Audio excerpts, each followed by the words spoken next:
নমস্কার। এইসি সেমিস্টার 4 পরীক্ষার জন্য আজকের আমাদের আলোচনার বিষয় হল ল্যাঙ্গুয়েজ ভ্যারাইটিস বা ভাষার বৈচিত্র্য। চলুন এই খুব গুরুত্বপূর্ণ টপিকটা এমনভাবে বুঝে নেওয়া যাক যাতে পরীক্ষার সময় কোনো উত্তরই আর কঠিন মনে না হয়। আচ্ছা, কখনো কি ভেবে দেখেছেন যে লন্ডনের একজন মানুষের কথা বলার ধরন কেন ইয়র্কশায়ারের কারো থেকে এত আলাদা শোনায়? এই সহজ প্রশ্নটার মধ্যেই কিন্তু ভাষার বৈচিত্র্যের আসল বিষয়টা লুকিয়ে আছে। আর আজ আমরা ঠিক এই ব্যাপারটাই খুঁটিয়ে দেখব।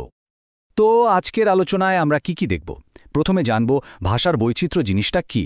তারপর ফর্মাল আর ইনফর্মাল ল্যাঙ্গুয়েজের পার্থক্য বুঝব। দেখব ভাষার সাথে আমাদের সামাজিক পরিচয়ের সম্পর্ক, মিডিয়ায় ভাষা কিভাবে ব্যবহৃত হয়, আমাদের নতুন ডিজিটাল ভাষার ধরন কেমন, আর সবশেষে থাকছে পরীক্ষার জন্য একটা কুইক ফায়ার রিভিশন। তো চলুন শুরু করা যাক। চলুন তাহলে একেবারে গোড়া থেকে শুরু করা যাক। আমাদের প্রথম সেকশন, ভাষার বৈচিত্র্য কি।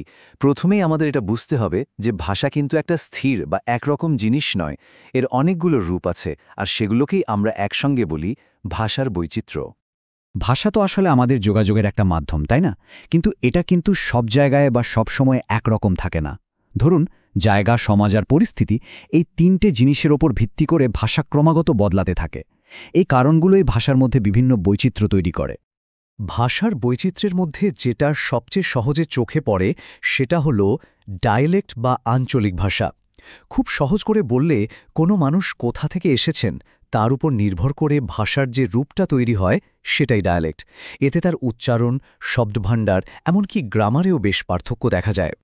এখানে একটা দারুণ উদাহরণ দেওয়া আছে, দেখুন। যেমন ইয়র্কশায়ারের মানুষ নাথিং বোঝানোর জন্য নাউট বলে একটা শব্দ ব্যবহার করে। আবার অন্যদিকে বিবিসি নিউজে যে স্ট্যান্ডার্ড ব্রিটিশ অ্যাকসেন্টটা শোনা যায় সেটাকে বলা হয় রিসিভড প্রোনাউন্সিয়েশন বা আরপি। ভাবুন তো, দুটোই ইংরাজি, কিন্তু অঞ্চলের কারণে কতখানি আলাদা। আচ্ছা, এবার একটা খুব ইন্টারেস্টিং কনসেপ্টে আসি, আইসোগ্লস। এটা কি? ভাবুন, ম্যাপের উপর একটা অদৃশ্য লাইন টানা আছে যেটা দুটো আলাদা শব্দ ব্যবহারের এলাকাকে ভাগ করছে। অনেকটা শব্দের বর্ডার বা ওয়ার্ড বর্ডারের মতো। যেমন ইংল্যান্ডের কোথাও রুটিকে বলে ব্যাপ, আবার অন্য জায়গায় বলে বার্ম। এই দুটো অঞ্চলের মাঝের যে কাল্পনিক লাইনটা, সেটাই হলো আইসোগ্লস। ভাষার বৈচিত্র্য কিন্তু শুধু জিওগ্রাফিয়ার উপর নির্ভর করে না, সমাজের কারণেও হয়। আর একেই বলে সোশিওলেক্ট, মানে একজন মানুষের সোশ্যাল ক্লাস, বয়স বা পেশা তার ভাষার উপর যে প্রভাব ফেলে।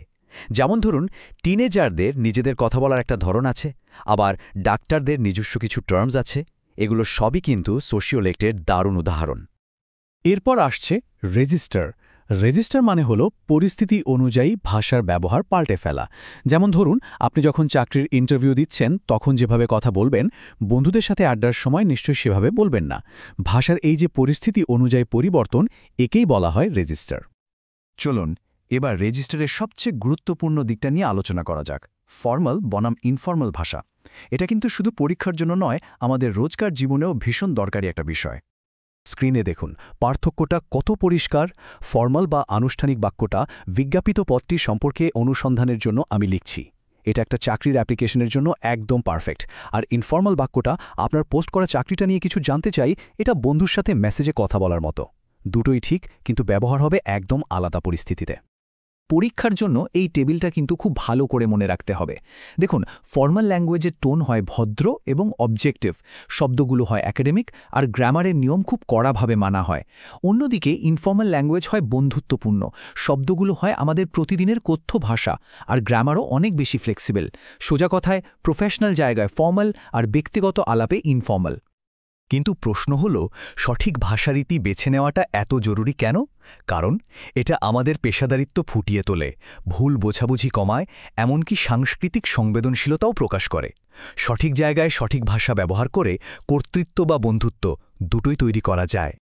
ভাষা কিন্তু শুধু কথা বলার মাধ্যম নয়, এটা আমাদের পরিচয়েরও একটা বিরাট অংশ। চলুন এবার দেখি ভাষা কিভাবে আমাদের পরিচয়কে তুলে ধরে, বিশেষ করে জেন্ডার সেন্সিটিভিটির ক্ষেত্রে। লিঙ্গ নিরপেক্ষ বা জেন্ডার নিউট্রাল ভাষা ব্যবহার করা এখন খুব জরুরি।